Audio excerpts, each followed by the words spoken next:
बिलावल भुट्टो ज़रदारी जो कि 2 रोज़ कबल पाकिस्तान वापस पहुँचे हैं, पाकिस्तान का सॉफ्ट इमेज उजागर करके, और ऐसे में हम देख सकते हैं कि जो वहाँ पर अरकान असम्बली हैं वो आकर उनसे मिल रहे हैं, उनसे मुलाकात कर रहे हैं। इससे कबल वो नैरेटिव के हवाले से भी पूरी दुनिया को बता रहे थे असम्बली के प्लेटफॉर्म से, असम्बली के फ्लोर से खड़े होकर, कि किस तरीके से सब कुछ मामला हुआ, किस तरीके से डोजियर्स रखे गए हैं। अली शेर हमारे जो नुमाइंदे हैं वो इस वक्त वहाँ पर मौजूद हैं फ्लोर पर, उनसे बात करते हैं। अली शेर बताइएगा इस वक्त फ्लोर पर हो क्या रहा है? हम देख रहे हैं कि बात नहीं करने दी जा रही है अपोजिशन को।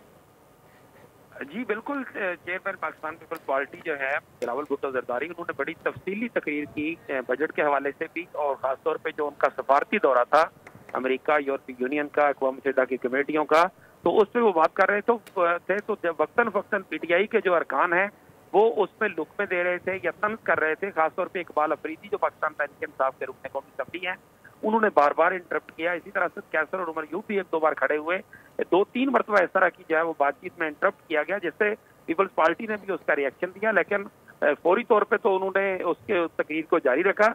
जो ही तकरीर खत्म हुई है तो उसके बाद स्पीकर सरदार याद सादिक ने, जो अपोजिशन लीडर है उमर यूब, उनको कहा कि सेनेट की जो तजावीज़ आई हैं, सिफारिशात, उन पे बात करें। तो उस पर पाकिस्तान पीपल्स पार्टी के अरकान खड़े हो गए और उन्होंने अपना एहतजाज रिकॉर्ड कराया कि वो पाकिस्तान बिलावल भुट्टो ज़रदारी को जिस तरह PTI वाले बोलने नहीं दे रहे थे, अब हम भी उनको नहीं बोलने देंगे।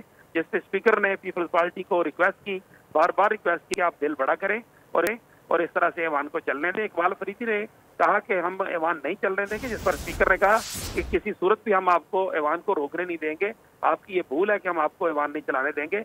अभी स्पीकर साहब की कोशिशों से डॉक्टर तारिक फजल चौधरी, वज़ीर पार्लिमानी अमूर, वज़ीर कानून आज़म नज़ीर तारड़ और दीगर वज़रा जो हैं, उन्होंने पीपल्स पार्टी के अरकान को कुछ समझाया। और अभी बिलावल भुट्टो जो अपनी चेयर पे खड़े थे, अब वो बैठ गए हैं। कुछ अरकान जो है वो खड़े हैं। शाजिया मरी जो है वो बार बार बातें कर रही हैं।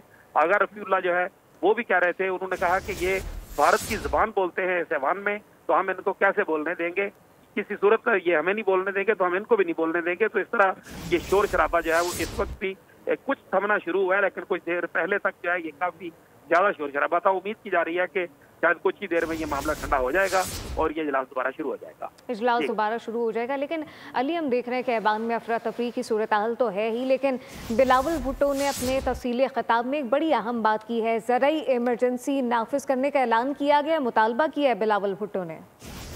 जी बिल्कुल, बिलावल भुट्टो ज़रदारी ने ज़राई इमरजेंसी का मुतालबा किया है। उन्होंने कहा कि जो हुकूमती पॉलिसियाँ हैं, उन्होंने जो मईशत की रीढ़ की हड्डी किसान है, उसकी रीढ़ की हड्डी ही तोड़ दी है, यानी किसानों की रीढ़ की हड्डी जो है वो तोड़ दी है। बिलावल भुट्टो ज़रदारी ने कहा कि किसानों के लिए जो है वो ज़राई इमरजेंसी का नफाज किया जाए। इसी तरह उन्होंने पानी बचाने की बात की है, मौसमियाती तब्दीली की बात की है। उन्होंने कहा पानी बचाने के लिए हमें स्मार्ट इरीगेशन जो है उसकी तरफ जाना होगा। जिस तरह से ये फ्लड इरीगेशन की तरफ हम नुकसानात कर रहे हैं, जो डैम्स बनने गैर मुतनाज़ा हैं, उनको बनाया जाना चाहिए, उनके लिए बजट रखा जाना चाहिए, उन पर काम तेज होना चाहिए। साथ ही साथ उन्होंने भारत को भी खुले खुले लफ्जों में धमकी दी है कि अगर उसने पाकिस्तान का पानी रोका तो फिर जो बाकी 3 दरिया भारत को दिए गए थे एक मुआहदे के तहत, फिर वो भी उनसे वापस दिए जाएंगे और 6 के 6 जो दरिया हैं वो पाकिस्तान के पास होंगे। उन्होंने ये भी कहा कि जो नरेंद्र मोदी है वो नेतन्याहू की जो है वो फोटो स्टेट कापी है, सस्ती कापी है। उसकी वफद को भी हमने भारत में पूरी दुनिया में शिकस्त दी है, सफारती तौर पे भी, अस्करी तौर पे भी, फौजी महाज पर भी, और इसी तरह से सफारती महाज पे और बयानिया की जंग में भी हमने शिकस्त दी है।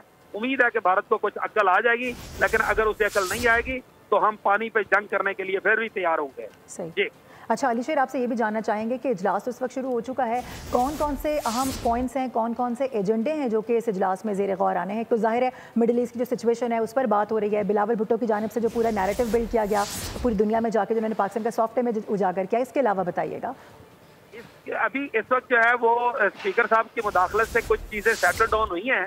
अगरचे अपोजिशन एहतजाज कर रही है, लेकिन वज़ीर ख़ज़ाना मोहम्मद औरंगज़ेब जो हैं वो बजट की जो बहस स्पीच है, जो मुख्तलिफ स्पीचेज हुई थी जिनमें अपोजिशन और हुकूमती अरकान ने तजावीज़ दी थी, इसी तरह सेनेट की जो तजावीज़ थी उनको भी शामिल किया गया है, उनको भी लाया गया है ऐवान में। तो अभी वज़ीर ख़ज़ाना मोहम्मद औरंगज़ेब जो हैं उन्होंने अपनी बजट वाइंड अप स्पीच जो है, यानी बजट की तकारीर समेटने की तकरीर जो है उसका आगाज़ कर दिया है। अभी वो सेनेट के सिफारिशात के हवाले से कि क्या क्या चीजें शामिल करनी है, क्या क्या शामिल नहीं करनी, उसके ऊपर वो बोलना शुरू हो चुके हैं। इजलास का दोबारा आगाज हुआ है, मैं फैसला करूंगा। बिल्कुल, इजलास शुरू हो चुका है दोबारा। वज़ीर ख़ज़ाना मोहम्मद औरंगज़ेब जो है वो ठीक है, आपसे मजीद भी जानते रहेंगे अली शेर, आपसे मजीद भी जानते रहेंगे। सब्सक्राइब करें और बेल दबाएं ताकि कोई खबर रह न जाए।